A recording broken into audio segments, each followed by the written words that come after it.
Bonjour à tous. Je vous souhaite la bienvenue au Hub des Territoires, l'espace d'échange, de développement et de collaboration de la Banque des Territoires.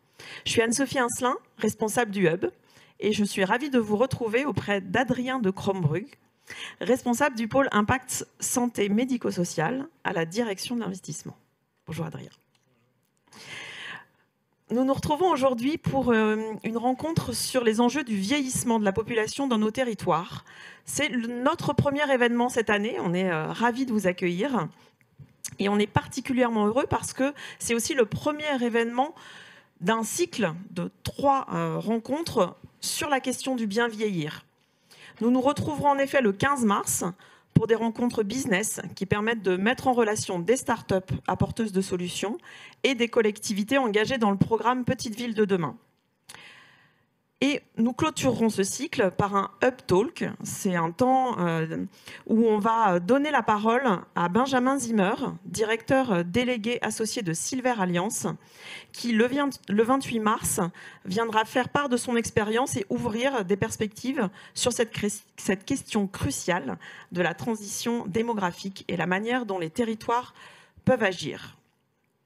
Ce cycle d'événements va nous permettre de réunir, d'engager des réflexions pour mettre en œuvre des solutions adaptées aux enjeux du bien vieillir. Le Hub se positionne comme un connecteur entre les solutions soutenues par la Banque des Territoires, les acteurs de cet écosystème, les acteurs territoriaux et les collectivités. Je vais revenir vous donner quelques éléments en complément de la vidéo que vous venez de voir, pour vous dire que ce dispositif, depuis 1 an et demi, il a permis de rassembler plus de 1000 participants, que ce soit en présentiel ou en distanciel, près de 400 intervenants. Et la programmation, elle est particulièrement riche. Si ça vous intéresse d'avoir les actualités, n'hésitez pas à vous inscrire à la newsletter qui va vous permettre d'avoir le panorama de l'ensemble de nos événements et vous donner les liens pour les inscriptions. Et sur la page de la Banque des Territoires, sur la page du Hub des Territoires, vous pourrez retrouver aussi les replays de l'ensemble des événements qui ont eu lieu depuis la création du Hub. Voilà, je laisse désormais la parole à Adrien pour vous donner la suite du programme. Merci beaucoup Anne-Sophie pour ton accueil dans ce lieu. Je suis vraiment ravi de vous retrouver pour mon équipe. Pour moi-même, c'est une grande première d'utiliser ce lieu pour évoquer nos sujets. Et nous avons fait le choix d'introduire notre présence dans ce lieu par lier le bien vieillir, qui est un sujet qui nous anime, et les territoires, qui est un sujet qui anime évidemment la Banque des Territoires, mais qui est aussi particulièrement prégnant et qui est un véritable enjeu pour le sujet du bien vieillir. Alors, quel est le contexte et la question que nous nous posons qui nous a poussé à créer cet événement? Eh bien, en quelques mots, je vais apprendre peu de choses aux gens qui sont soit connectés, soit devant nous. Mais rappelons-nous que d'ici 2030, en France, selon l'INSEE, le nombre de personnes âgées de plus de 60 ans augmentera de 15 à 20 millions. Et la conséquence, c'est que ces personnes représenteront un tiers de la population. Et la part des personnes de plus de 65 ans dépassera celle des moins de 15 ans. Donc c'est un fait démographique, c'est un fait de société qui touche tous les pays occidentaux. Et à la Banque des Territoires, nous analysons ce fait sous 3 angles principaux que je vous propose de vous exposer. Premier élément, c'est que cette transition démographique, elle ne concerne pas uniquement les personnes âgées. Elle concerne aussi bien les aidants, les professionnels du grand âge, les professionnels de la santé et bien plus encore. Toutes les politiques publiques sont plus ou moins concernées. Toute la société est impactée. Les réponses à apporter doivent donc être non pas séquencées, segmentées, mais doivent être observées au cœur d'un écosystème bien souvent territorial. Le deuxième angle d'analyse, c'est que ce défi du vieillissement va bien au-delà de l'accès aux soins. Il englobe aussi notamment le défi des aidants. Ils sont plus de 4 millions en France. le défi de l'isolement social, qui n'est pas un petit enjeu, qui ne doit pas être sous-estimé, qui est un enjeu vital pour les personnes concernées. Le défi des métiers, du lien et du soin, il y a plus de 350 000 personnes à recruter d'ici 2030. Mais aussi le défi de la mobilité, de l'accessibilité au logement, et j'en passe. En fait, les réponses à apporter, elles doivent être à 360 degrés autour de la personne âgée. Et non uniquement être ramenées autour des déserts médicaux. Et enfin, troisième axe d'analyse, comme le disait récemment Laure de la Bretèche, qui est notre directrice déléguée des politiques sociales, je reprends son terme parce que je le trouvais assez sympa. Elle disait dans un article de l'Opinion il y a quelques semaines, « Dis-moi où tu vieilliras et je te dirai comment tu vieilliras ». C'est-à-dire que le phénomène démographique de vieillissement pourrait exacerber comme jamais les différences et les inégalités territoriales. Le risque est de voir émerger une vieillesse à deux vitesses, selon que l'on sera riche ou pauvre. Ainsi, on identifie trois espaces territoriaux. Le premier, les grandes métropoles. Avec encore relativement peu de seniors, la proportion devrait y croître fortement dans les années à venir, et notamment en périphérie, où les baby-boomers se sont plus massivement entassés ces dernières décennies. Une deuxième zone, les littoraux, l'Atlantique, la Méditerranée, plébiscités par les retraités ces dernières années. La mer, le soleil continueront à les attirer au détriment des jeunes actifs repoussés dans les terres par la flambée de l'immobilier. Et enfin, une troisième zone, les espaces ruraux, dont la désertification a provoqué le vieillissement prématuré. Et cette tendance va se poursuivre. C'est donc ici le défi territorial. Alors, pour récapituler ces trois axes, écosystème, vision à 360 degrés, défi territorial, voilà les trois axes d'intervention de la Banque des territoires. Alors concrètement, que faire et comment faire? Alors à la direction de l'investissement, qui est la direction qui vous invite cet après-midi au Hub des territoires, nous avons construit une offre investisseur. Nous soutenons la croissance d'entreprises à impact social qui agissent sur le care, le prendre soin, c'est-à-dire la santé, le vieillissement, le handicap, l'habitat, la petite enfance. Nous intervenons en renforçant le haut de bilan de ces entreprises, en devenant actionnaires, en devenant présents dans leur gouvernance. Alors, on a construit peut-être une offre différenciante par rapport à d'autres fonds d'investissement, d'autres financeurs sur la place, qu'on pourrait résumer en 4 différences. Alors, premièrement, une expertise sectorielle. Depuis plus de 30 ans, nous sommes présents sur l'écosystème de l'économie sociale et solidaire, de l'économie à impact, ce qui nous donne une légitimité. Dit autrement, donc là ça va être mes 10 secondes d'orgueil au nom de la direction que je représente. Je pense qu'avoir la Caisse des dépôts à son conseil d'administration, être associé de la Caisse des dépôts, c'est quand même le Graal, c'est la marque de l'impact. Vous pourrez challenger cette vision pendant la séquence questions-réponses, notamment parce qu'il y a quelques copains co-investisseurs qui sont présents dans la salle. Deuxièmement, on a un réseau de co-investisseurs, et voilà, j'y viens, un réseau de co-investisseurs qui aide à la croissance sur le long terme des entreprises que nous accompagnons.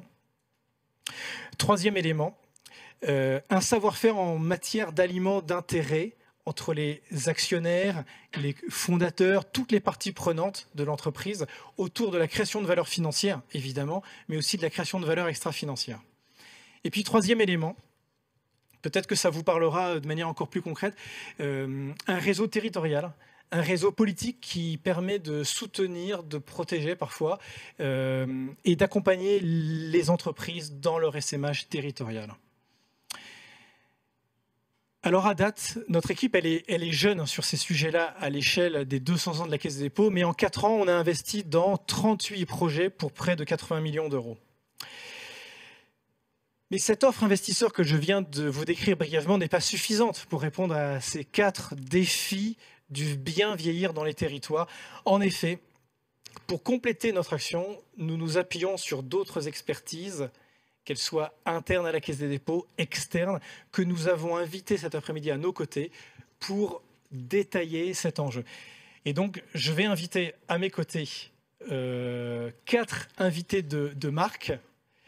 Alors, j'invite évidemment Lauriane,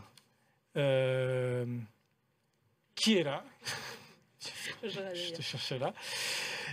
Qui est experte du programme Petite Ville de demain et qui portera donc une vision politique publique. Merci beaucoup pour ta venue. J'invite aussi à nos côtés Oscar Lustin. Bienvenue Oscar, merci de nous rejoindre, qui est cofondateur de Domani, une solution d'habitat inclusif, et qui est, je fais le teasing, juste pas plus, qui est une solution jeune, une start-up, en plein essaimage et en pleine réflexion stratégique.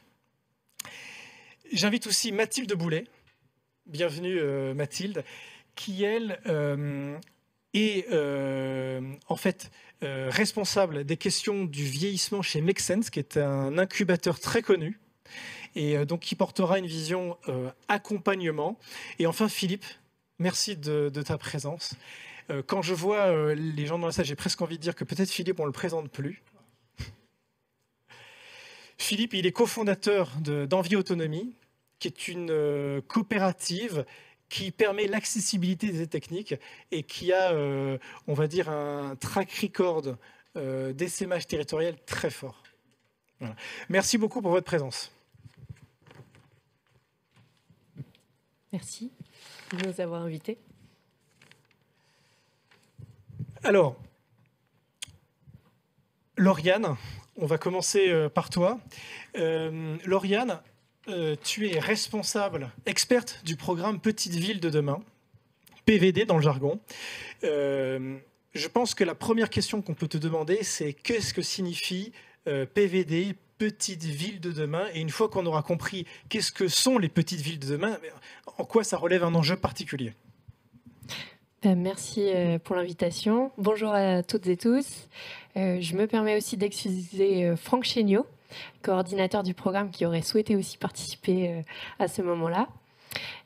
Donc, Petite Ville de demain, PVD, ce sont des communes de moins de 20 000 habitants qui portent notamment des fonctions de centralité, notamment d'habitat, d'emploi, mais également aussi de commerce, de services et d'équipements sportifs, culturels, etc. Et ces fonctions de centralité, elles rayonnent sur un certain nombre de territoires alentours, souvent ruraux, voire très ruraux, et de faible densité. Et les PVD constituent un maillage de proximité de cette trame urbaine, qui sont à ce titre un échelon assez vital en fait, de la cohésion des territoires. Elles sont cependant confrontées à des difficultés particulières depuis plusieurs décennies qui font craindre une spirale de dévitalisation. Et cela se traduit par exemple par une vacance commerciale ou des logements. Cela se traduit aussi par des espaces publics qui se dégradent et qui peuvent cristalliser notamment un sentiment d'abandon et éventuellement une tentation de vote extrême, par exemple. Donc, ce programme Petite Ville de demain, c'est 1642 communes qui sont bénéficiaires de ce programme national piloté par l'Agence nationale de cohésion des territoires. Et elles ont été sélectionnées donc, par les préfectures en fin 2020. 52% d'entre elles ont moins de 3500 habitants, donc on est vraiment sur une strate assez petite, et 70% sont classées rurales par l'INSEE. Et donc, ce qu'on remarque en termes de sociologie de ces villes-là, c'est qu'elles sont marquées par une part très importante de personnes âgées, comme tu as pu le souligner en introduction, et aussi par des revenus moyens assez inférieurs au reste des communes plus urbaines. Mais elles ont aussi des atouts, et cette proximité avec la nature, ce patrimoine bâti remarquable, ces savoir-faire ou cette sociabilité de proximité en font aussi un cadre de vie assez désiré, et notamment depuis la crise Covid. On a pu quand même le constater. Et donc, elles ont une véritable capacité de rebond, en tout cas, c'est ce à quoi on croit dans le cadre du programme, pour construire en se dotant d'une stratégie de redynamisation globale qui puisse articuler un certain nombre d'enjeux, au premier rang desquels la mobilité, la santé, l'adaptation au vieillissement et la qualité aussi du cadre de vie et de l'habitat. Et pour prendre un exemple, Matour, en Bourgogne-Franche-Comté, a pu par exemple travailler sa stratégie de revitalisation avec comme axe fort le bien vieillir et a fait participer un certain nombre de ses citoyens pour élaborer avec eux une stratégie de revitalisation en cohérence avec cet enjeu. Très clair. Donc, si je comprends bien, les petites villes de demain, c'est un certain nombre de villes très précises qui ont été identifiées, 1642, qui sont caractérisées en premier lieu par quelque chose qui n'a pas de lien direct avec le bien vieillir, plutôt une désertification, des enjeux d'attractivité, de désert économique. Mais très vite, on fait le lien avec le bien vieillir. Et donc, comment au sein de ce programme, toi et ton équipe, vous définissez le bien vieillir? Quel est le lien entre cette politique de redynamisation, de dev-éco plutôt on va dire, et le bien vieillir? Donc effectivement, le bien vieillir, on le traduit comme la capacité des personnes à se maintenir en autonomie et le plus longtemps possible, et également à participer à la vie sociale. Donc pour nous, l'autonomie, c'est pas seulement se maintenir en bonne santé, c'est vraiment aussi maintenir une bonne sociabilité. Et donc, comme tu le disais, Adrien, l'isolement, c'est aussi considéré comme un facteur aggravant les problématiques. C'est pourquoi le bien vieillir, on l'aborde dans le programme aussi bien en rapport à l'accès aux soins qu'en rapport à l'accès aux fonctions de sociabilité et donc à la centralité. Donc en fait, il ne s'agit pas seulement de maintenir à domicile pour nous, il s'agit de maintenir aussi dans la ville, dans la vie urbaine, avec toutes les adaptations que cela suppose dans le logement, mais aussi dans les espaces publics, que ce soit à la fois la sécurisation, par exemple, des cheminements piétons. On a pu voir dans plein de petites villes des rues assez étroites en centre-ville qui ne sont pas forcément très sécures. On a également des questions d'accessibilité. On peut avoir aussi des questions autour... J'ai un exemple concret qui me vient en tête. La Côte Saint-André, par exemple, a mis en place un toit végétal dans ses rues commerçantes, ce qui a permis aux personnes âgées, pendant les pics de chaleur, de pouvoir quand même se déplacer et pouvoir accéder au commerce et aux services. Se déplacer à l'ombre. Exactement. Donc on a des petites solutions comme ça pour contrer, par exemple, contre les îlots de chaleur qui peuvent être un enjeu encore plus complexe pour les personnes âgées. Et donc ça, ce sont des bonnes idées et c'est plus particulièrement difficile de les mettre en œuvre en zone rurale de petites villes de demain? Alors effectivement, ça peut, parce qu'on va avoir par exemple la question de moindre densité, donc de plus de distance à parcourir, et c'est notamment un des sujets qu'on voit chez pas mal d'acteurs. Les projets dans ces petites villes, ils sont forcément plus petits, et concernent moins de monde, ou concernent une question de moindre densité, ce qui oblige du coup les acteurs qui souhaitent s'implanter sur ces petites communes à pouvoir gérer déjà peut-être des surcoûts, mais aussi à travailler cette question de mutualisation, de polyvalence et également de mise en réseau. Et donc, c'est ce qu'on voit, par exemple, se faire sur les sujets de maisons de santé pluridisciplinaires ou encore sur des projets, par exemple, d'habitat inclusif. Mais les collectivités ne savent pas toujours comment traiter le sujet et comment rentrer en contact, par exemple, avec certains opérateurs, notamment privés. Ça peut être aussi une des difficultés qu'on voit. Très clair.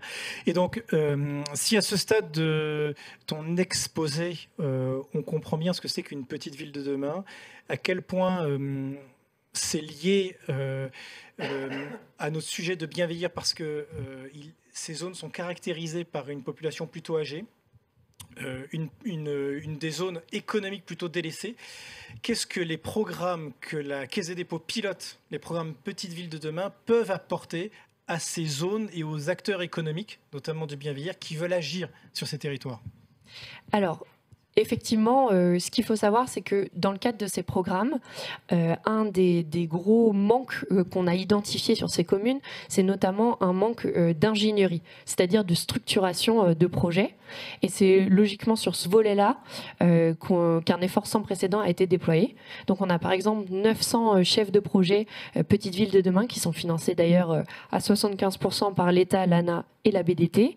On a aussi mis en place un certain nombre de cofinancements. Ce sont des acteurs qui sont dans des collectivités territoriales et qui travaillent à construire une stratégie territoriale. Exactement. Ouais. Donc en fait, les chefs de projet Petites Villes de demain sont soit à l'échelle de l'intercommunalité, soit des communes Petites Villes de demain, et ils sont en lien direct avec les directeurs, les DGS ou les élus, et notamment des élus qui seraient plus à même d'être en charge des thématiques santé ou adaptation au vieillissement dans ces communes-là.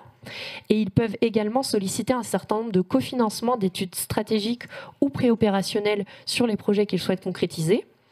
Notamment, on prend aussi en charge un certain nombre d'études à 100%. Et l'idée, c'est vraiment de renforcer cette ingénierie pour leur permettre aussi d'accéder au financement.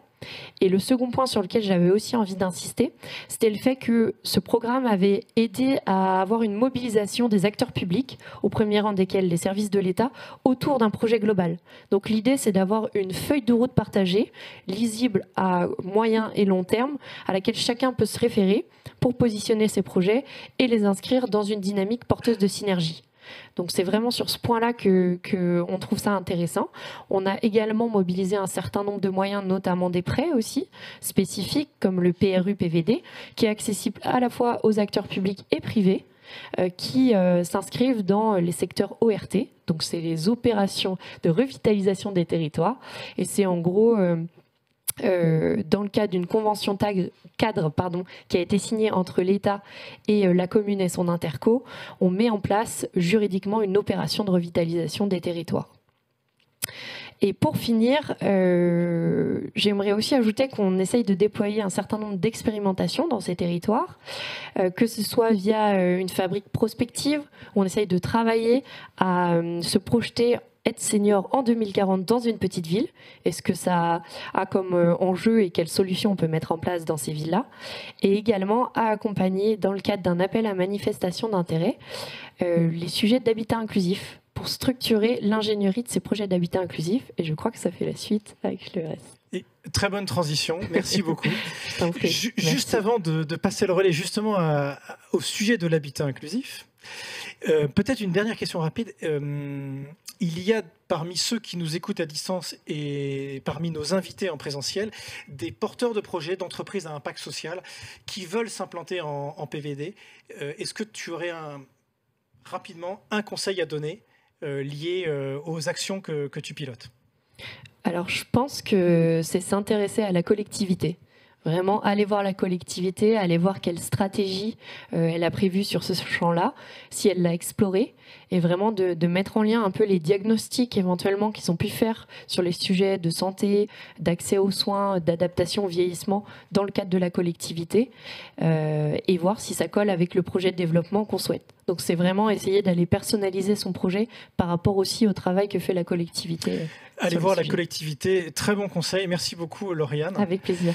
Et du coup, maintenant, Oscar, la transition est toute faite, puisque je te connais bien, en fait. Et je pense qu'aller voir les élus, c'est quelque chose que tu pratiques. Et Oscar, tu vas nous parler justement d'habitat inclusif. Et je crois que tu commences ta présentation par une vidéo. Exactement, donc Oscar Lustin, cofondateur de Domani. On a prévu une petite vidéo pour vous présenter ce qu'on fait au quotidien.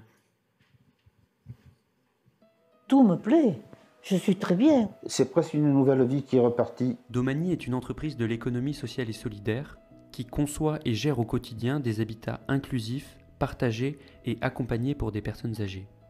L'habitat inclusif est une solution alternative entre ce que peut représenter le domicile, qui peut devenir peu sécurisant pour la personne qui commence à perdre un peu d'autonomie, et la solution de la grande dépendance qu'est l'EHPAD. Le grand intérêt, c'est de ne pas être seul. Et là, on est chez soi, tout en étant avec d'autres. Situés en cœur de ville, nos bâtiments font en moyenne 1500 m² et se composent de 2 habitats partagés accueillant chacun 8 personnes âgées en perte d'autonomie. Au sein des bâtiments, une quinzaine de logements sont habités par des aidants professionnels, des étudiants en santé ou des personnes âgées autonomes. Au sein de l'habitat partagé et accompagné Domani interviennent de 8h du matin à 8h du soir ce qu'on appelle des coordinatrices de maison et des auxiliaires de vie. L'avantage d'un habitat inclusif par rapport à un établissement purement médical ou médico-social, c'est ce bien-être qu'on ressent chez les habitants, ce sentiment de se dire qu'ils sont vraiment chez eux. Pour moi, c'est une sécurité de la savoir encadrer, de la savoir entourer, et pour elle, c'est un lien social qui est très important. La proximité avec l'extérieur, c'est quelque chose qui plaît aux personnes puisqu'on n'est pas dans notre tour, dans notre forteresse isolée du monde. On est ouvert sur l'extérieur, sur la ville. Au quotidien, ça va être mettre en place des activités qui sortent de la routine. En particulier, une très très belle activité où on est sortis tous ensemble au bassin à flot de la base sous-marine de Bordeaux.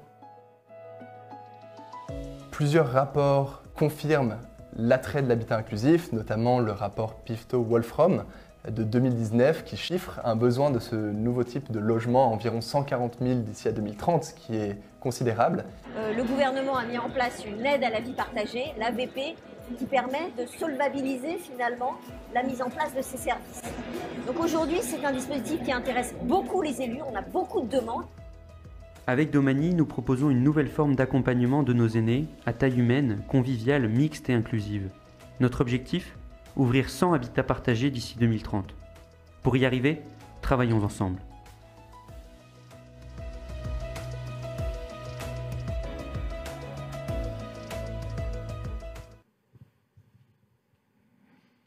Merci Oscar, ça donne envie. On a vu cette vidéo, mais malgré tout, avec tes mots, en quelques mots, qu'est-ce que c'est que l'habitat inclusif et qu'est-ce que c'est que la solution Domani ? Oui. Alors l'habitat inclusif, c'est vrai que c'est un mot qu'on entend souvent et qui est assez peu défini ou qui est un peu dur à définir parce que chacun y met un peu ce qu'il veut. Nous, la définition qu'on a et ce qu'on défend au quotidien, c'est proposer à des personnes âgées ou handicapées, ça arrive parfois, une solution à taille humaine, vraiment qui rompt avec le côté hospitalier, le côté EHPAD, qui correspond pas à tous les profils. Et donc c'est vraiment un petit habitat. Alors nous, il y a 8 personnes âgées qui sont accompagnés au quotidien. L'habitat partagé pour nous, c'est aussi une solution territoriale parce qu'en fait, on s'implante dans des villes, dans des quartiers et c'est des villes qui n'ont pas forcément toujours des EHPAD, qui n'ont pas forcément toujours des solutions adaptées à la perte d'autonomie et qui du coup vont avoir du mal à accompagner leurs aînés de manière qualitative. Donc voilà une rapide présentation. Ensuite, nous, Domani en particulier, on a 2 implantations qui sont ouvertes dans le Grand Sud-Ouest, à Bordeaux, à côté de Bordeaux, à Pessac et à Mimizan dans les Landes. On travaille beaucoup avec les départements et avec les communes, ce qui nous permet de mieux comprendre les besoins locaux et du coup d'adapter notre solution à la fois aux besoins des territoires et aussi et surtout aux besoins des personnes âgées. Merci Oscar. Une solution du lien social, une solution de petite taille. C'est même assez incroyable de la taille des solutions de Domani. En fait, sur quel territoire tu t'es implanté? Sur quel territoire tu comptes t'implanter? Quelle est en fait ta stratégie d'implantation sur les territoires? On voit une carte de France. Que signifie cette carte de France? Et quels sont en fait peut-être les freins en fait que tu rencontres pour aller dans d'autres zones qui ne sont pas coloriées sur cette carte? Alors, il y a pas mal de questions en une, mais principalement, nous, les zones dans lesquelles on souhaite s'implanter, déjà, on s'implante là où il y a le plus de besoins. Ça, c'est important de le dire. On ne va pas aller dans une ville qui est déjà très bien dotée en structure, type EHPAD, résidence autonomie, etc.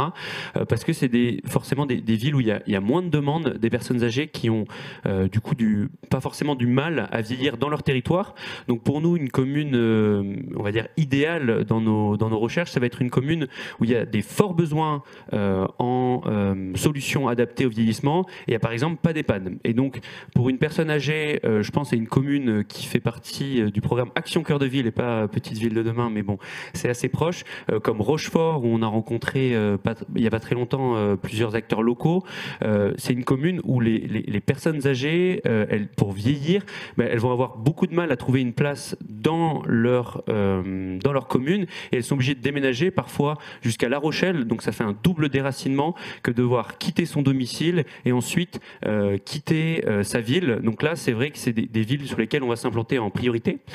Ensuite, Domani en particulier, nous, on s'inscrit dans ce qu'on appelle des petites grappes d'habitat partagé. Alors pourquoi on a cette logique, vous voyez, très sectorielle, très territorialisée? C'est parce qu'en fait, on va pas réinventer tout un tas de choses et du coup on va chercher des partenaires locaux et avoir des partenaires locaux ça prend du temps donc c'est joli quand on parle de co-création etc mais il faut prendre le temps d'aller voir les gens, de discuter avec eux, comprendre les besoins.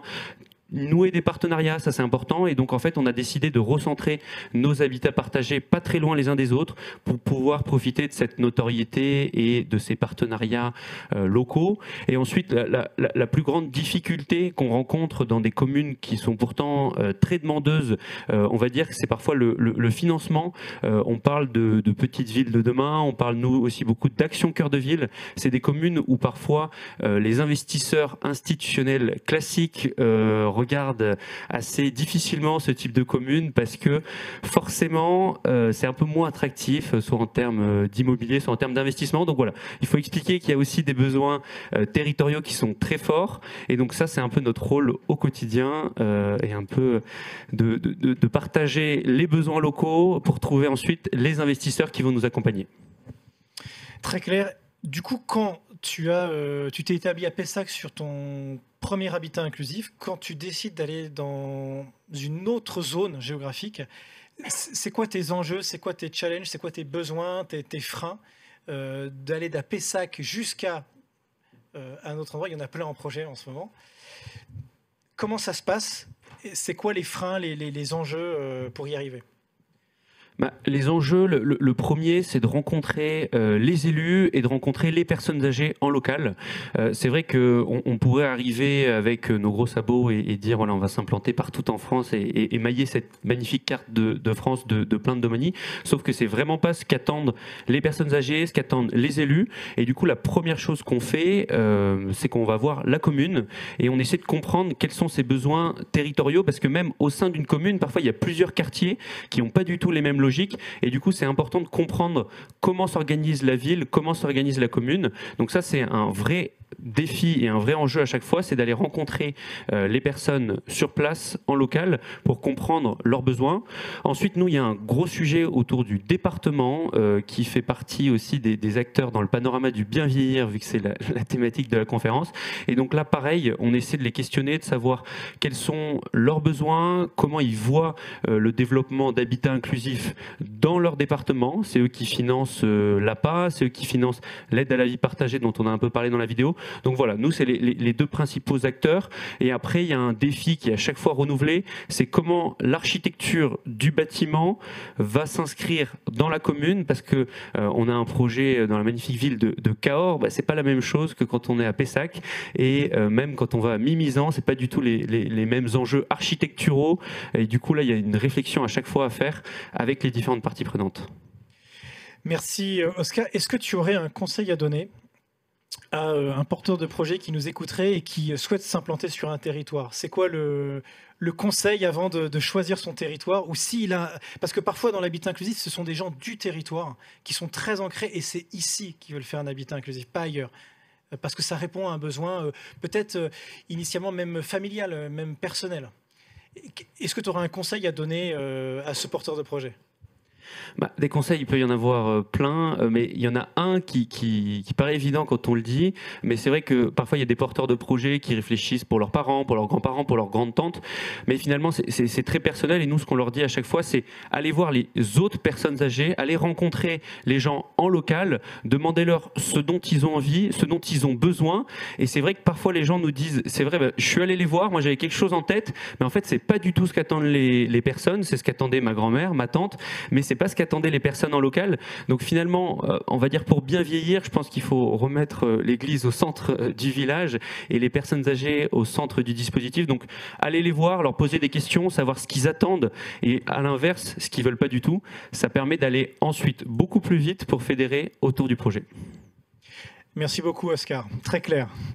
Mathilde maintenant. Alors Mathilde, tu travailles chez Make Sense. Alors première question, qu'est-ce que Make Sense et qu'est-ce que vous faites sur ou pour le bien vieillir? Merci beaucoup déjà pour l'invitation. Bonjour à tous. Du coup, je travaille chez Make Sense. Je ne sais pas s'il y a des personnes qui connaissent Make Sense. Je reviens rapidement dessus. On fait beaucoup d'activités. En 2 mots, Make Sense, c'est une association qui a été créée il y a 12 ans à peu près, qui a vocation à sensibiliser nos différentes cibles que sont les citoyens, les entrepreneurs et les organisations, donc les institutions, les entreprises, aux enjeux sociaux et environnementaux de notre siècle et de de les outiller pour les aider à se mettre en œuvre pour y répondre. Du coup, les enjeux sociaux et environnementaux de notre siècle, il y en a plein, dont le bien vieillir, sur lequel on s'investit un peu plus depuis quelques années. Et du coup, pour vous donner quelques exemples de ce qu'on fait sur chacune de nos cibles, chez Make Sense, sur le secteur du bien vieillir, pour les citoyens, en fait, on va développer des programmes d'engagement citoyen dont l'objectif c'est vraiment de lever les freins de l'engagement, qu'on sensibilise aux thématiques et on donne des moyens d'action assez simples à mettre en œuvre pour vraiment inciter à l'engagement. Les organisations, on va les accompagner soit sur leur modèle de transformation en interne, soit sur leur manière de soutenir l'innovation à travers par exemple des appels à projets communs, des programmes d'accompagnement qu'on va monter ensemble et du coup qui bénéficieront aux entrepreneurs qu'on accompagnera, qu'on financera peut-être pour certains projets. On a un fonds d'investissement qui est rattaché à l'incubateur. Et puis, au-delà des programmes d'accompagnement, il y a quand même beaucoup d'entrepreneurs qui se lancent sur le secteur qu'on ne peut pas forcément accompagner. Du coup, au-delà de ça, on essaye vraiment d'ouvrir au maximum les ressources qu'on développe, les formations et les événements qu'on organise pour clarifier et donner un peu les clés de compréhension de l'écosystème aux entrepreneurs. Voilà, du coup, sur le bien vieillir, il y a des spécificités quand on est un incubateur, un accompagnateur. J'entendais dans ton discours, Mathilde, qu'il y avait une notion d'acculturation. Déjà, ça, c'est un enjeu lié au bien vieillir. Il y a d'autres enjeux spécifiques qui font que l'action d'un acteur comme Make Sense est différente sur le bien vieillir par rapport à un autre secteur, un autre marché. Je pense que c'est le fait de vraiment se spécifier sur un secteur qui va permettre d'accumuler un peu l'expérience à la fois des entrepreneurs qu'on a pu accompagner et puis nous creuser vraiment le secteur qui nous permet de transmettre ce qu'on apprend, parce qu'effectivement, comme tu disais, il y a des spécificités très propres au secteur auquel se contraint les entrepreneurs, à la fois la complexité de l'écosystème avec des acteurs qui sont parfois opaques. On ne sait pas forcément leur champ d'action, comment ils interagissent les uns avec les autres. Donc c'est vraiment essayer de clarifier tout ça. Il y a toute la question du modèle économique. En fait, on touche au secteur du médico-social, donc se pose aussi la question de qui paye, toutes les aides qui sont attribuées, quel reste à charge reste acceptable et toutes ces choses-là. Et puis la question de la cible qui est vraiment particulière. Rien que sur le secteur de la prévention, en fait, on adresse une cible qui ne sait pas encore qu'elle va faire face à des problématiques qui ne se sentent pas encore concernées. C'est une cible pour qui la notion de tiers de confiance a une grosse importance et du coup pour qui il va vraiment... j'anticipe sur ce que notre sujet, ce que je serai amenée à dire après, mais pour qui c'est important de tisser vraiment un ancrage local pour justement apporter ces clés auprès de la cible qui a besoin d'un tiers de confiance, que ce soit la famille, les aidants, mais les associations de quartier ou ces autres structures-là. Moi, je suis bien d'accord avec ce que tu dis, Mathilde. Je pense qu'il y a, dans les enjeux du vieillissement que tu évoques, il y a le modèle économique, qui n'est pas simple parce que en France, on a payé déjà une partie du droit à être pris en charge dans notre bien vieillir, et pour autant, il y a des gros besoins. J'aime bien aussi ce que tu évoques sur la notion de tiers de confiance. Tous les business que nous avons rencontrés sur le bien vieillir, il y a cette dimension de... Il faut rentrer dans la sphère de confiance de la personne cible, que ce soit par l'habitat, par le service, par l'équipement. Il y a une dimension de confiance. Ça me parle pas mal. Et alors, du coup, Mathilde, quand on parle de Make Sense et du bien vieillir dans les territoires, est-ce que tu es un acteur parisien ou est-ce qu'on peut parler des territoires avec toi ? Quelle est l'action sur les territoires ? Quel retour d'expérience tu peux tirer de vos accompagnements à tel ou tel endroit de l'Hexagone ? Notre siège est à Bastille, donc juste à côté, et on a plutôt des contacts. Enfin, du coup, c'est assez particulier parce qu'on est amené à accompagner des entrepreneurs qui sont à Paris, où là, on peut vraiment avoir ce rôle de connecteur avec les contacts que nous on a pu tisser avec des acteurs comme la Conférence des financeurs de Paris, la mairie de Paris, des centres sociaux, des maisons des aînés, des aidants, enfin des acteurs vraiment proches nous de notre siège. On a quelques personnes détachées à Marseille, mais malheureusement, on n'a pas les ressources pour tisser du lien avec tous les acteurs partout, donc on ne peut pas jouer ce rôle de connecteur, mais on le fait différemment.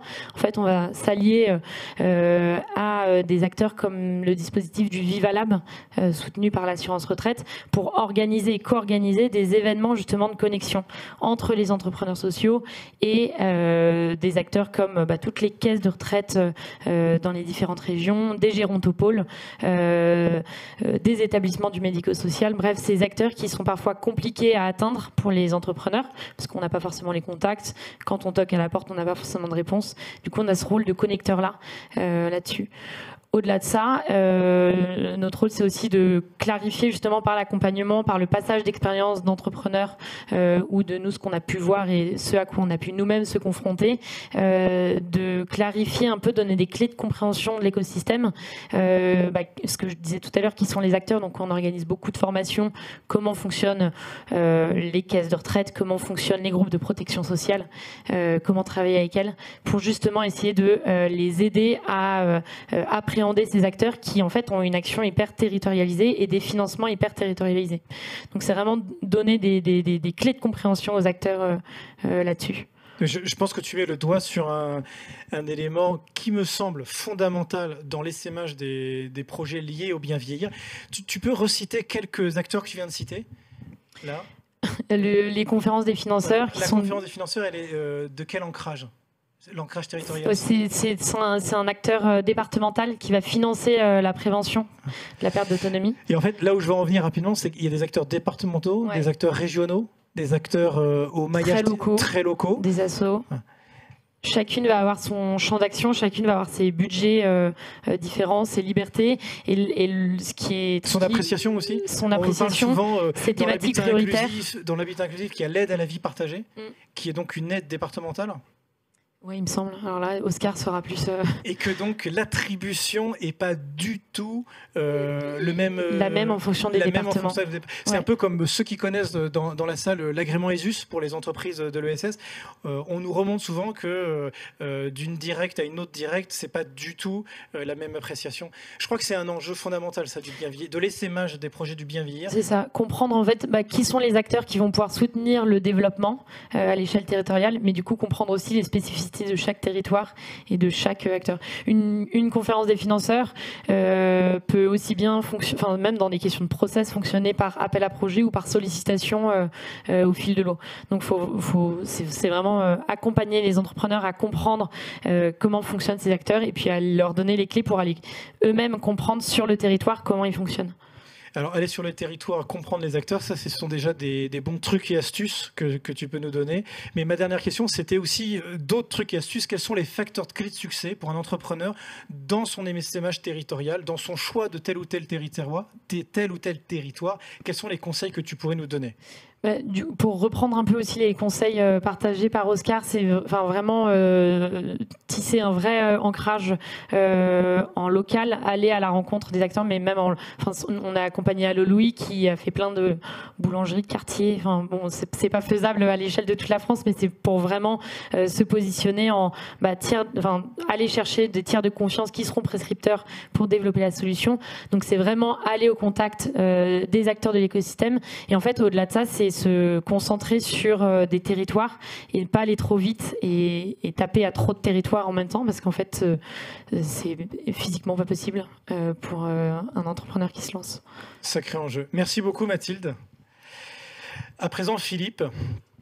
Philippe, qu'est-ce que Envie Autonomie? Qu'est-ce qu'Envie Autonomie? Merci de nous avoir invités et puis de nous permettre d'exprimer un peu ce qu'on fait.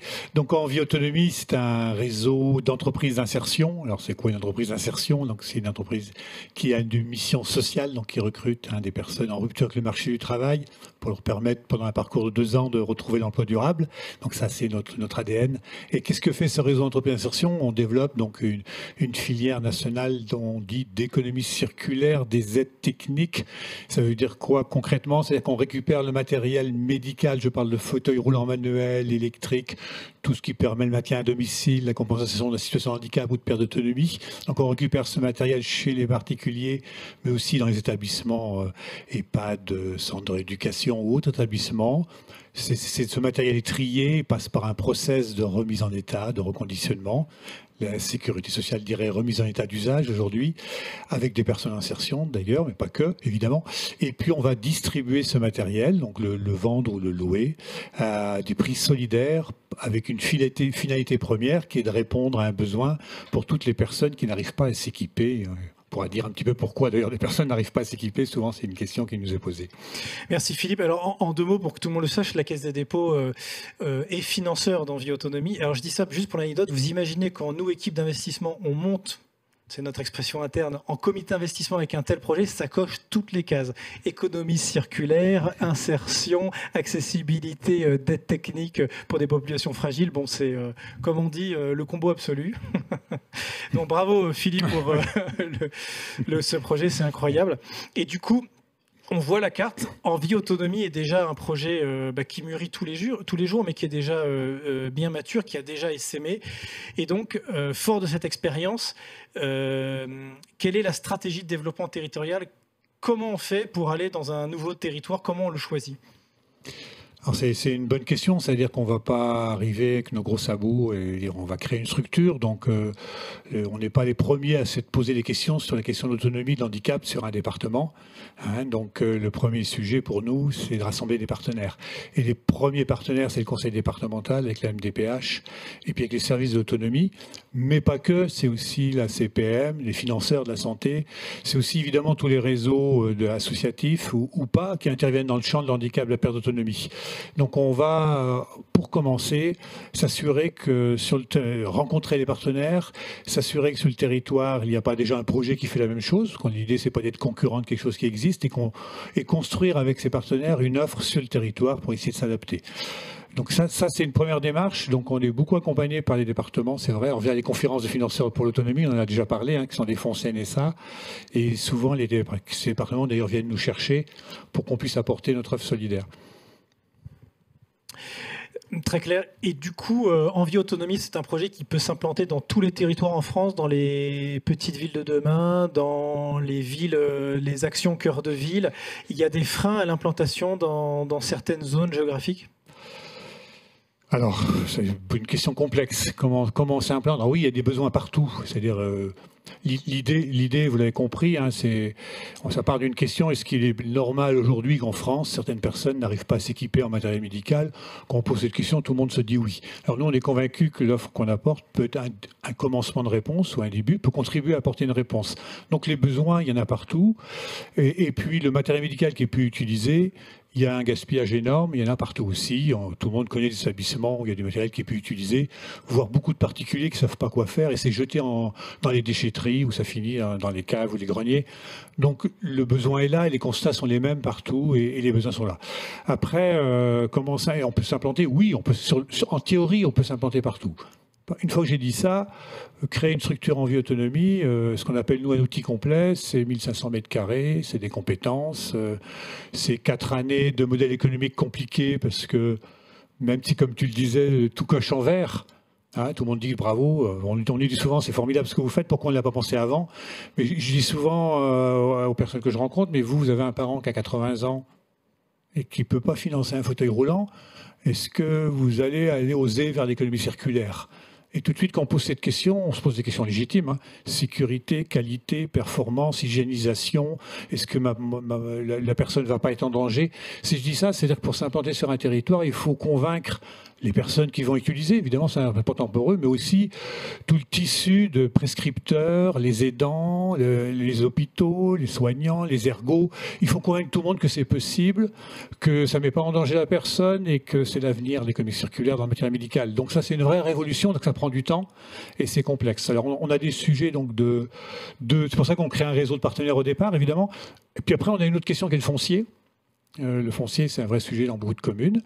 Et puis, plus le territoire est petit, on pourra peut-être en parler, plus le modèle économique est complexe, donc il faut vraiment adapter l'offre parce que l'idée c'est de faire vivre le modèle et le projet sur notre chiffre d'affaires, qui est de la vente et de la location des techniques et du service. On peut en parler, maintenance, réparation, avec une petite partie insertion, mais qui couvre 15% des charges. Donc il faut une zone de chalandise qui permette de faire vivre la structure. Donc ça, c'est un vrai enjeu. Et c'est tout le travail qu'on fait avec le territoire, c'est comment on peut apporter l'offre. Et on peut apporter l'offre avec une grosse structure qui va créer beaucoup d'emplois d'insertion, qui va faire de la collecte de matériel, de la rénovation. Mais on peut aussi créer un petit showroom qui va être adapté, voire apporter même l'offre sans structure, parce que sur un territoire, c'est tellement petit qu'il faut peut-être faire autrement. Donc ça, c'est à travailler avec le partenariat, et c'est tout l'enjeu de rencontrer le département et les acteurs aussi des communes, les collectivités X ou Y, pour essayer de modéliser et trouver une structure de coût qui soit raisonnable et tenable. Merci Philippe. Je vois un point commun entre ton intervention et celle d'Oscar, c'est la diversité des acteurs qu'il faut aller voir, qu'il faut convaincre, qu'il faut synchroniser. Et cette diversité d'acteurs, c'est toujours la même dans chaque essaimage, ou est-ce qu'il y a des zones, c'est plus facile, il y a plus de coordination, c'est avant tout des personnes. Donc on trouve parfois des personnes très motivées et convaincues. Je vais vous donner un exemple. L'autre jour, j'étais avec un département, donc une personne chargée d'autonomie, que j'avais déjà rencontrée à 3 ans, donc en RATAC, et qui me dit on a le droit de changer d'avis, donc on va essayer de travailler ensemble. Donc il faut 3 années de gestation, et de se dire tiens, c'est peut-être possible cette affaire-là. Alors qu'il y a 3 ans, on m'avait dit non, c'est dangereux, on va pas faire un truc pareil, ce que vous faites, c'est pas bien. Donc vous voyez, donc c'est avant tout des personnes, donc il faut, comme partout, il y a des gens qui sont enthousiastes. Le changement, ça fait peur parfois, et donc il faut prendre beaucoup de temps pour convaincre. Après, c'est quand même toujours les mêmes acteurs. On retrouve les mêmes typologies d'acteurs, les institutions, les collectivités, les associations, les entreprises. On est confronté, entre guillemets, aussi à la filière de distribution aux fabricants, donc c'est les mêmes partout. Enfin, donc c'est souvent le même schéma, en fait, oui. Et quand tu disais il faut du temps pour convaincre les gens, j'ai senti un soubresaut dans la salle. J'ai l'impression que c'est quelque chose que beaucoup de participants ont dû vivre. Ça me fait sourire, c'est très vrai. Alors, j'ai une autre question, c'est, donc je l'ai déjà dit, nous, la Caisse des dépôts, on a la joie d'être financeur du projet Envie Autonomie.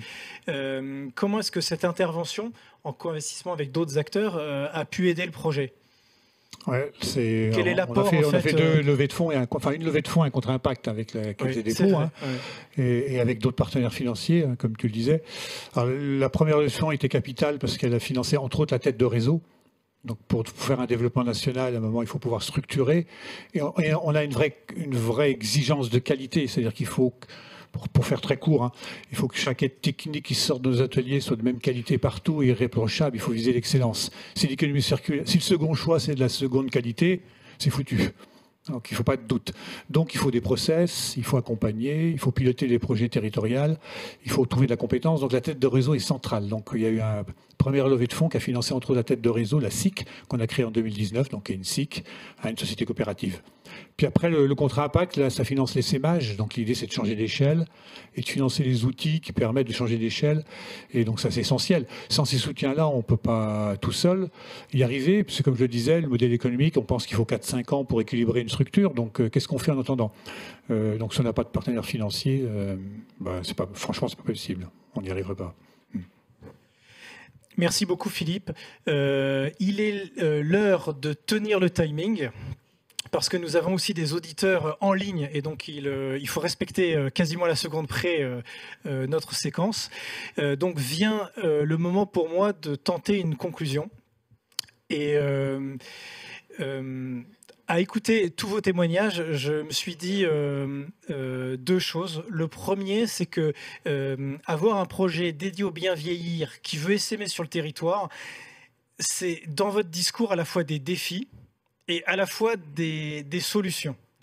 Alors, j'ai pas l'ambition de tout résumer, mais en termes de défis, j'en ai identifié 2 qui me marquent particulièrement. Le premier, c'est que est-ce que j'ai pas trop tort si je dis que le marché du bien vieillir, c'est pas un marché national. En fait, c'est un marché qui est très séquencé, territorialement. Quand on veut changer de région, il faut recommencer sa relation partenariale.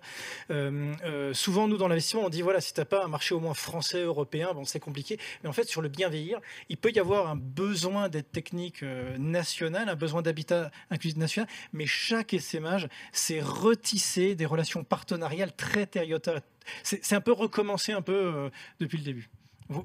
J'aime bien que vous acquiesciez, parce que c'est ce que j'ai ressenti de ces conversations. Deuxième diagnostic, c'est quelque chose qui me marque et qui est très agréable aussi, c'est cette nécessité que vous avez d'accompagner ou d'adapter vos propres modèles économiques. Et donc pourquoi? Pour s'adapter au territoire, pour s'adapter aussi aux cibles, avec ce que je sens souvent, c'est ce souhait de s'adapter pour pouvoir atteindre toutes les cibles, tous les clients, quel que soit le territoire ou presque, ou quelle que soit leur fragilité ou presque. Et j'avais envie de dire que peut-être que c'était ça la définition, ou une des définitions de l'entreprise à impact social, c'est le soin de faire un peu d'adaptation de son modèle pour aller chercher quelqu'un, et non pas se satisfaire d'un client peut-être standardisé, facile à atteindre. Voilà, ça m'a beaucoup marqué. C'est un peu les deux défis que vous voulez relever. Et les réponses que j'ai entendues, en fait, j'ai entendu une réponse, principalement, c'est être accompagné. Et donc, être accompagné, on peut dire que c'est être accompagné par du conseil. Alors, le conseil, on en a entendu de deux types. Le conseil territorial, incarné par notamment le programme Petites Villes de demain, qui conseille plutôt les acteurs publics locaux à créer des stratégies, mais aussi le conseil entrepreneurial que Mathilde, tu incarnais. Et puis, il y a un autre style d'accompagnement, c'est l'accompagnement de son financeur, de son actionnaire, de son associé. Voilà. Et puis quelque chose qui, à titre personnel, j'avais jamais senti aussi prégnant. Alors, je suis en train d'ouvrir une énorme porte ouverte. C'est l'accompagnement des élus, le lien avec les élus qui est si saisissant dans votre discours et donc si saisissant sur ce marché. Voilà. Est-ce que vous vous reconnaissez dans cet essai de conclusion? Merci beaucoup. Donc cette conclusion, vous pouvez évidemment la challenger. Vous pouvez challenger aussi le discours de nos invités. Il est temps pour moi de vous remercier de votre présence, de vous remercier d'être venu à nos côtés pour témoigner de vos savoir-faire et de remercier aussi l'équipe technique du Hub des territoires qui est vraiment formidable. C'est la première fois pour le coup pour notre équipe que nous sommes là, que nous usons du lieu et c'est très très appréciable. Donc un grand merci aussi à toute l'équipe. Voilà. Il est temps maintenant de passer aux questions-réponses. Et donc, la balle est dans le camp soit de la salle ou soit par visio, s'il y a déjà eu des questions dans le fil de conversation.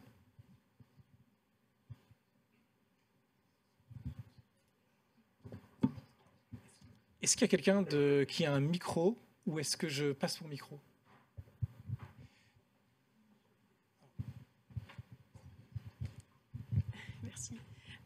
Bonjour à tous et à toutes. Je n'ai pas de questions, simplement je souhaitais donc vous remercier pour la qualité de vos interventions et je souhaitais présenter donc le campus des métiers et des qualifications santé, autonomie, bien vieillir, qui est donc financé par la Caisse des dépôts et soutenu par ces dernières, que je dirige et qui est donc coporté à la fois par l'Université Paris 12, par la région Île-de-France, par le rectorat de l'Académie de Créteil et la région académique, et qui a pour vocation justement de créer des synergies et de fédérer tous les acteurs finalement au service de l'attractivité des métiers, de la rénovation et de l'innovation dans le domaine du bien vieillir. Ça passe donc à la fois par justement l'innovation en termes des techniques. Et donc pour ce faire, on a donc un espace de simulation qu'on est en train de construire. On a aussi des partenariats avec Silver Rénov, Creative Valley pour justement développer tout ce qui est entrepreneuriat dans le domaine du bien vieillir, dans tout ce qui est santé, autonomie, et bien sûr tout ce qui est modularisation et innovation et vraiment l'adaptation des formations pour du coup les entreprises et donc que ce soit des EHPAD ou les établissements de santé de manière générale. Donc voici pour moi. Merci.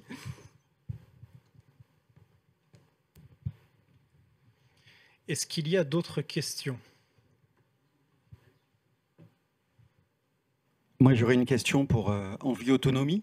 Est-ce que vous pourriez revenir sur votre statut coopératif et le rôle que ça a dans votre développement? Est-ce une aide, un atout, ou au contraire quelque chose avec lequel il faut jongler?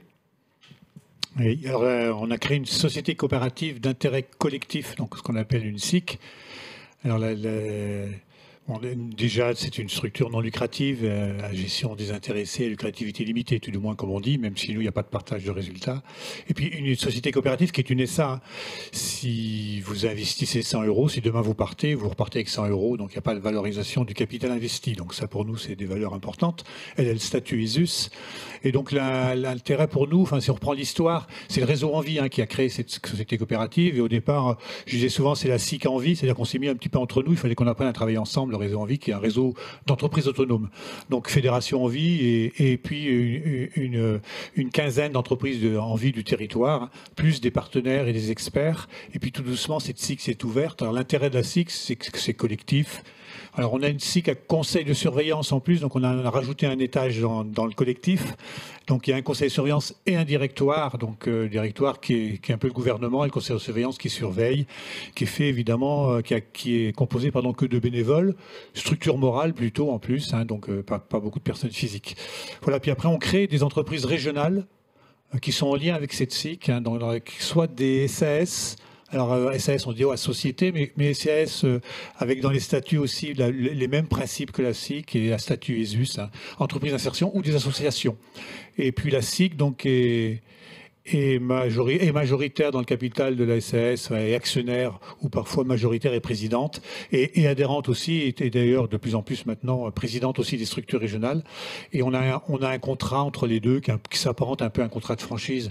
Et du coup, la SIC, ça fait peur aux investisseurs? Alors, la SIC fait peur aux investisseurs, oui, c'est vrai. Un petit peu de la coopérative fait peur aux investisseurs. Il faut essayer de convaincre, parce qu'il y a toujours des questions de gouvernance et de durabilité de la gouvernance, et comment ça marche, et qui prend la décision. Donc, parce que dans une SIC, c'est un homme, une voix. Donc, on a des collèges. Alors, un homme, une voix, c'est différent de la coopérative quand même, parce qu'on a des collèges. Et différents collèges, et chaque collège a un pourcentage de voix, et c'est pas une proportionnelle. Donc, ça stabilise un peu. Mais oui, il y a des débats, c'est vrai, avec les investisseurs sur ce modèle. Mais qui est pourtant un très bon modèle pour développer, parce qu'on peut aussi intégrer des partenaires financiers. C'est ce qu'on a fait, et ouvrir à des acteurs opérationnels, des acteurs politiques, des institutions, je veux dire, ou des collectivités. Donc, c'est bien. Donc, c'est vraiment un outil qui permet de faire ensemble.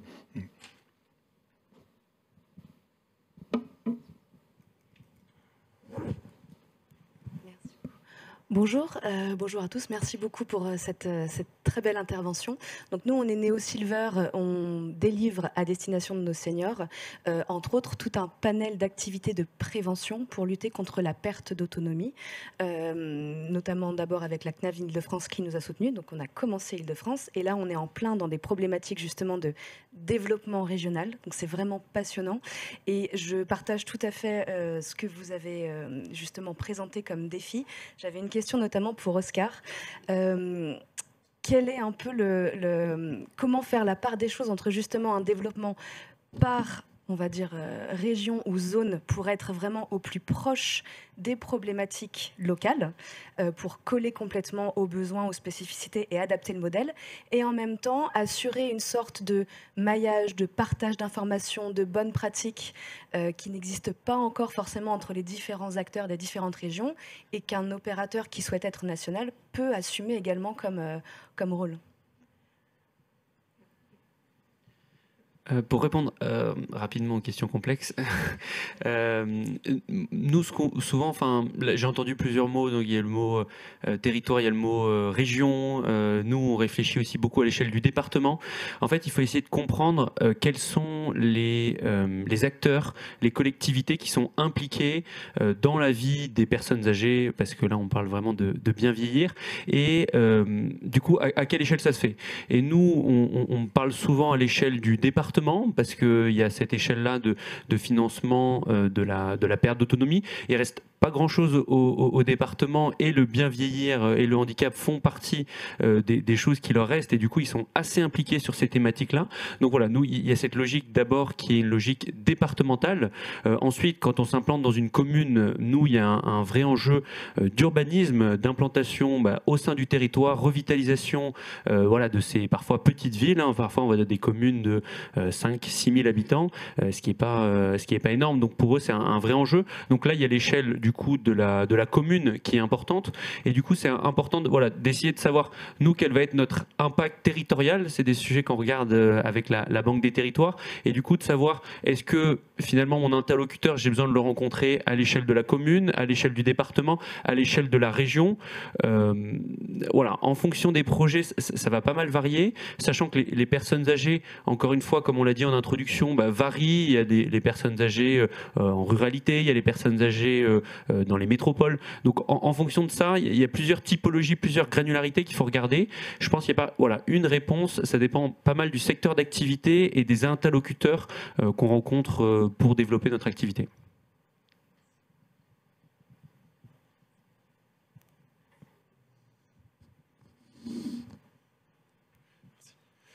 Bonjour, Frédéric Boudet, LISA. Nous réalisons des habitats partagés pour personnes âgées Alzheimer en Île-de-France. J'aurais deux questions. Une pour Lauriane Périgot, concernant les petites villes de demain. On adhère complètement au projet de ne pas déplacer les personnes âgées dans des fabriques à mal vieillir, mais de les laisser sur place. Cependant, comme vous disiez, ces villes-là ont un problème de désertification. Donc comment faire venir les accompagnants, les aides à domicile dans ces communes? Alors, je ne sais pas si j'ai une solution toute trouvée à cet enjeu. Ça me rappelle quand même un exemple où effectivement, outre le côté où quand on réfléchit à une stratégie d'adaptation, on va penser adaptation des logements et des espaces publics pour les personnes d'un certain âge, on peut aussi, et on l'a vu dans certains cas, travailler ou réfléchir aussi au logement pour ces personnes qui viendraient aider. Et donc, il y avait une collectivité qui souhaitait travailler à des logements entre guillemets de fonction pour, par exemple, les stagiaires du domaine médical qui venaient de manière moins pérenne peut-être à un moment, mais de pouvoir se dire, voilà, on est capable de trouver des solutions de logement pour ces aidants assez facilement, et du coup de les attirer aussi facilement sur le territoire. C'est peut-être une des réponses. Mais je pense qu'il y a aussi tout un enjeu de désertification médicale qui est travaillé par différents outils, mais on peut penser aux téléconsultations ou au lien des réseaux aussi d'acteurs professionnels qui essayent aussi d'utiliser de la téléformation. Par exemple, on peut aussi penser, et nous on l'a beaucoup vu, les maisons de santé pluriprofessionnelles sont quand même des endroits qui attirent pas mal. Et ce pour plusieurs raisons. Je pense déjà pour le côté on est moins isolé en tant qu'aidant dans ce type de maison. On peut aussi travailler un diagnostic pluridisciplinaire, ce qui donne aussi une plus-value à l'accompagnement. Et c'est un sujet qui est aussi intéressant parce que certaines collectivités essayent de travailler ce sujet-là sous forme de salariat, ce qui change un peu des professions libérales. Donc voilà, il y a plein d'enjeux différents et plein de manières aussi d'y répondre différentes. Merci. Et j'ai une deuxième question pour Oscar Lutin. Alors, connaissant la problématique de la pression foncière sur le Bordelais, comment vous avez fait pour, j'allais dire coiffer, mais c'est peut-être un terme que je ne dois pas trop employer, mais coiffer sur le poteau les promoteurs pour acheter à Pessac, quoi. Bonne question. Alors, on n'a coiffé personne. Pour les projets d'habitat partagé, donc il y a un vrai enjeu qui est le foncier, la maison, le lieu de vie, parce que c'est ça qui rassemble souvent ces projets d'habitat partagé. Et quand on parle dans des communes comme Bordeaux Métropole, des communes comme Pessac, c'est vrai qu'il y a beaucoup de projets immobiliers qui se développent, et la concurrence et les prix de vente mathématiquement augmentent du fait du nombre d'acteurs qui s'implantent dans ces territoires. Nous, nous, on a essayé d'avoir une réponse plutôt pragmatique, de se dire qu'est-ce qu'on peut apporter de plus à la commune et de plus aux promoteurs immobiliers pour développer ces projets d'habitat partagé. Donc on a essayé de retourner dans l'autre sens le problème et on a essayé de voir quels avantages on pouvait offrir aux promoteurs immobiliers, a priori qui ne sont pas 100% fans de l'impact social des habitats inclusifs, etc. Et comment on va essayer de répondre à leurs problématiques. Et nous, il y a quelque chose qui est assez parlant, et on l'a dit depuis le début sur le côté très territorial, qui délivre les permis de construire pour les promoteurs immobiliers, ce sont les adjoints à l'urbanisme et donc la mairie de la commune. Et donc souvent, nous, on s'inscrit assez en amont du projet pour pouvoir présenter le projet à la commune qui va se dire mais en fait c'est pas un programme immobilier classique comme on en a construit beaucoup avec des dispositifs de défiscalisation classiques, et c'est un projet qui va fédérer mon territoire, qui va me permettre aussi d'apporter une nouvelle solution aux personnes âgées, parce que la mairie est tous les jours, il y a des personnes âgées qui les appellent. Ça, c'était assez choquant quand je suis allé à la mairie de Pessac la première fois. On a vu le service autonomie de la mairie de Pessac, et tous les jours, il y a des personnes âgées qui viennent et qui disent « Je ne trouve pas de solution parce que la résidence autonomie, c'est pour les personnes autonomes, l'EHPAD, c'est pour les gens très dépendants. Et donc, en fait, moi, je ne me trouve pas dans cet entre-deux où j'ai telle particularité auquel votre territoire ne répond pas. » Et donc, en fait, eux, on apporte une vraie solution qui leur permet aussi de montrer qu'ils s'investissent pour le bien vieillir. Les personnes âgées sont des électeurs plutôt assidus, et du coup les mairies sont assez à l'écoute de ça. Mais voilà, c'est des gens qui réfléchissent vraiment, ils font des études, des ABS, des analyses de besoins sociaux, et du coup ils savent que les personnes âgées ont besoin de ça. Et donc en fait on retourne le prisme comme ça en présentant aux élus très tôt la solution, ce qui permet aux promoteurs immobiliers de nous considérer comme un atout et non plus comme une faiblesse, parce que souvent en effet on achète moins cher et un petit peu avec des prestations qui sont un petit peu plus haut de gamme que ce qu'ils font d'habitude. Merci. Et peut-être je rebondis juste sur ce point-là, parce que vraiment c'est très important le côté où la collectivité prend en main sa stratégie de revitalisation avec un axe bien vieillir. Et du coup, ce qui est intéressant, c'est que justement ils vont pouvoir découler cette feuille de route aussi sur des documents d'urbanisme, de planification, qui va aussi coïncider derrière avec on attend un porteur de projet spécifique sur ce terrain-là. Et je me permets aussi d'ajouter que sur l'habitat inclusif, par exemple, on cherche des habitats plutôt en centre-bourg pour qu'il y ait une accessibilité des soins, des services, des commerces à ces personnes âgées. Et donc, il y a des vrais enjeux très liés sur ces domaines-là. Merci. Michael Carré, merci Julie. Nous, on est des leaders dans le champ de l'ergothérapie au service de ces populations. Ma question s'adresse potentiellement à tous les quatre. C'est sur l'importance des partenariats pour parvenir justement à ces essaimages aussi, parce que là on a parlé chacun de vous, chacun sur ses projets. Nous on est en train d'interagir avec l'équipe d'Adrien, Léonie, Perrine sur une potentielle levée de fonds aussi, mais pas seulement pour la partie financière, mais bien pour trouver des partenaires, un écosystème favorable, partenarial. On parle tout le temps d'ancrage local, d'ancrage territorial, nous départemental pareil que vous, mais là donc vous, enfin toi Oscar, quand vous développez effectivement un nouvel habitat partagé, est-ce que vous n'avez pas besoin d'un SAD qui va bien tenir la route localement, vous, avec la partie Villamy des aînés, par exemple, comme prescripteur potentiellement. Enfin, bon, sur l'ergothérapie, on peut être partenaire de différents de vos projets, et on l'est pour certains déjà. Donc, c'est juste, j'étais surpris de ne pas avoir plus dans le discours jusqu'à présent cette notion, enfin, si c'est pas une contrainte, tant mieux, mais on avait l'impression, en tout cas, que c'était important d'avancer à plusieurs, de ne pas ramer tout seul, mais de faire l'aviron ensemble. Bon, c'est un sujet essentiel, mais c'est vrai que quand j'exprimais le fait d'arriver sur le territoire et de rassembler les acteurs, c'est évidemment des questions de partenariat derrière. On n'a pas raison tout seul, et on va plus loin ensemble, évidemment. Donc c'est essentiel, et c'est essentiel de trouver des partenaires avec qui on défend les mêmes valeurs et aussi la même vision. Donc il faut apprendre à se connaître, il faut construire. Et quand on arrive sur un territoire, alors on travaille déjà ensemble avec Merci Julie, hein, c'est vrai qu'on commence à avoir des belles histoires. On se rend compte que, en fait, au bout de la chaîne, c'est quand même le bénéficiaire. Donc quel est l'écosystème et quels sont les acteurs qui, si on parle de la personne âgée, qui interviennent sur le champ de l'autonomie aujourd'hui. Il y a beaucoup de monde. Et donc trouver une communauté de partenaires avec chacun sa spécificité, sa complémentarité, là on réussit. Alors il faut du temps, là aussi. Il faut accepter qu'il faut du temps et qu'il faut faire ensemble, oui. Quelqu'un veut compléter ? Oui, je vais bien compléter. Alors, on n'en a pas parlé tant que ça, parce que finalement, qui mieux que la collectivité connaît ses partenaires locaux? Nous, c'est vraiment, on a ces partenaires qui arrivent dans les projets parce que les collectivités ont souhaité les associer.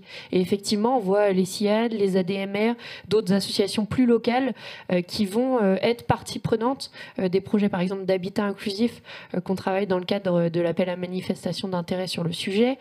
Et nous, d'ailleurs, sur ce sujet-là, on est à travailler avec différents ministères, que ce soit au niveau du handicap, de l'autonomie, du logement, mais également avec des réseaux, comme le réseau francophone Ville Amie des Aînés, qui fait effectivement partie des acteurs présents, ou la CNSA. Donc à chaque fois, il y a ce travail-là d'écosystème qui est finalement obligé de se faire par l'enjeu, qui est quand même assez divers et assez complexe à travailler seul en prenant un seul axe. Bonjour, Bernadette Paul-Cornu, je co-dirige le groupe associatif Famille Solidaire. 5 associations dans toute la France et 7 projets d'habitat partagé qui sont menés à bien. Juste une petite remarque pour Philippe Robin, qui pourra aussi intéresser la Maison des Sages et Lisa, sur le fait qu'un habitat partagé est à destination de personnes qui payent un loyer individuel et qui donc ont un plan d'aide qui est individuel, même s'il est mis en commun.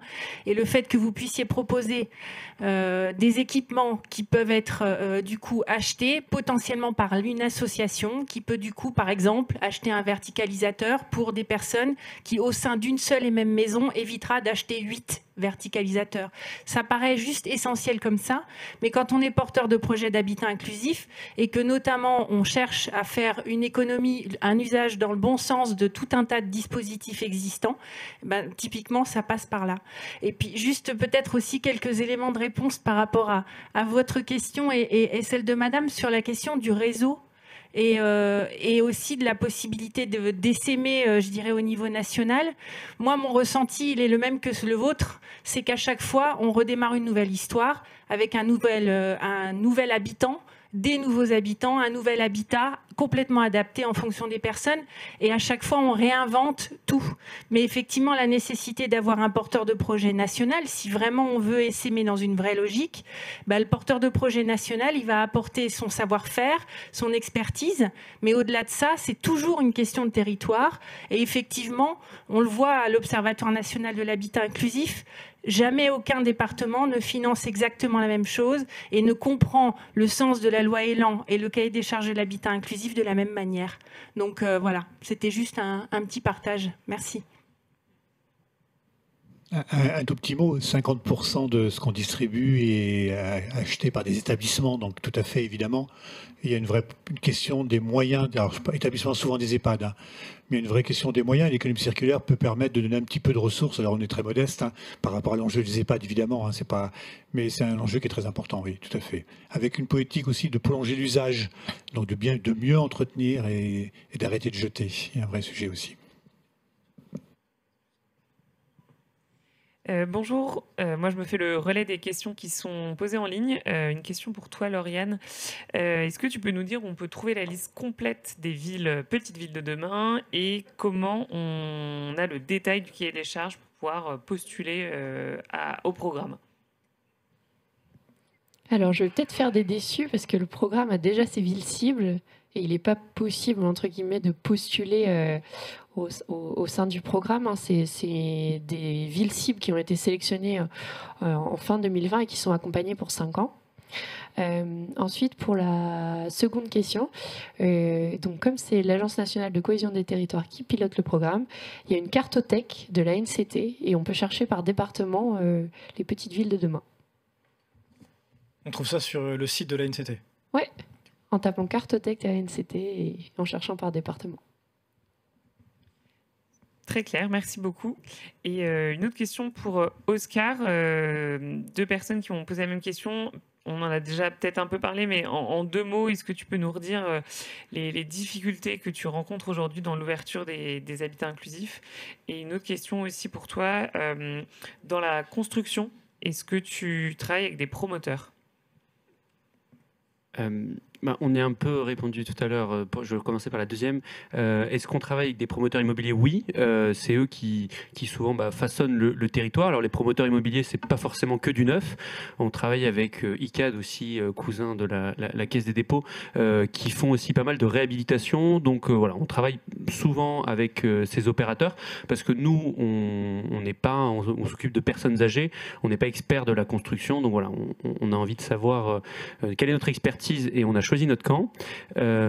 Sur la première question, sur les défis que rencontrent les habitats partagés, habitats inclusifs, il y en a beaucoup. Ce qui prend du temps, souvent, enfin nous, de ce dont on se rend compte là avec à peu près 3 ans de retour d'expérience, c'est cette logique partenariale qui, voilà, quand on en discute autour d'une table, est très sympa et c'est vrai que ça fait envie. Néanmoins, comme on l'a dit tout à l'heure, c'est des rencontres, c'est des humains et c'est du temps. Et donc finalement, on arrive à trouver des solutions, mais parfois, c'est vrai que c'est important d'essayer de mettre un peu d'huile dans les rouages. C'est pour ça que nous, on essaie d'avoir un peu cette tête de réseau national aussi, de partager des bonnes pratiques entre différents acteurs de l'habitat inclusif. On est ravis de partager les bons partenaires, les gens avec qui on travaille bien. Parce que c'est vrai, par exemple, là, on vient de s'implanter dans le département des Landes.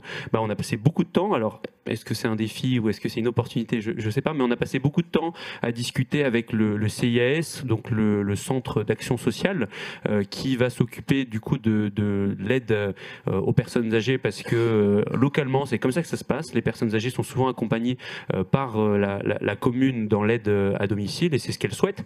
Et donc ça prend du temps d'essayer de mettre en commun des gens qui viennent d'horizons différents. Nous, on est une entreprise de l'économie sociale et solidaire. Eux, c'est une organisation parapublique. Donc finalement, voilà, c'est ça pour nous un des gros défis. Et puis après, le deuxième gros défi aussi, c'est le temps que prennent ces projets. C'est vrai que ça peut paraître facile. On a 8 personnes âgées sous un même toit qui cohabitent et c'est super. Néanmoins, en moyenne, les projets prennent 1, 2, voire 3, 4, 5, 7 ans pour certains. Et du coup, ça, il faut avoir du temps devant soi. Et ça, c'est un des gros défis aussi quand on se lance et qu'on est plein de bonne volonté. C'est de voir concrétiser ce projet, ça prend du temps. Je vais peut-être rebondir juste sur ce point-là. Parmi les questionnements qu'on avait de porteurs de projets d'habitat inclusif, on retrouvait souvent des mêmes questions autour du foncier.